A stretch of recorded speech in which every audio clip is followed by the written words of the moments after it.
Welcome to our channel. Today we how to transfer files with Google Drive using Zapier automation step by step clearly. Open your web browser and navigate to the Zapier website. Log into your Zapier account or create a new one if necessary. Once logged in, click on the Make a Zap button located in the upper right corner.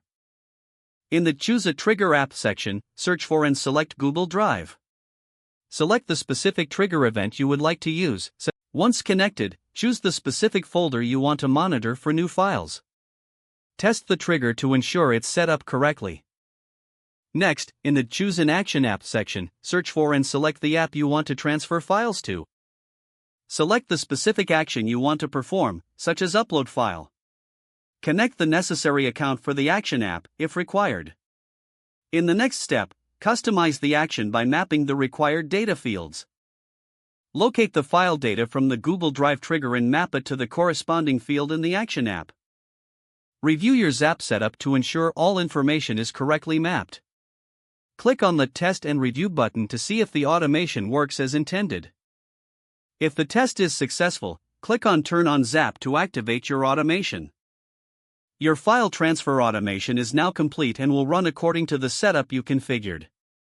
If the page does not load, refresh the browser or try again in a private or incognito window. Make sure you are using the correct email address, then retype it carefully to avoid small typos. If your password is not accepted, use the reset option and create a new strong password you can remember. Check your spam folder for verification or security emails, then complete any requested confirmation steps. Enable two-factor authentication if available to improve account security and reduce unauthorized access risk.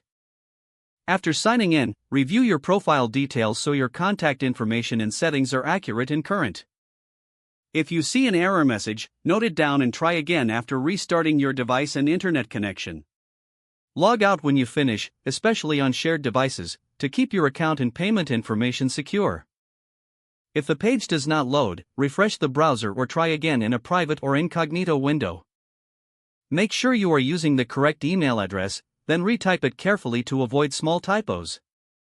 If your password is not accepted, use the reset option and create a new strong password you can remember. Check your spam folder for verification or security emails, then complete any requested confirmation steps. Enable two-factor authentication if available to improve account security and reduce unauthorized access risk. After signing in, review your profile details so your contact information and settings are accurate and current. Don't forget to like this video and subscribe to our channel for more step-by-step tech guides.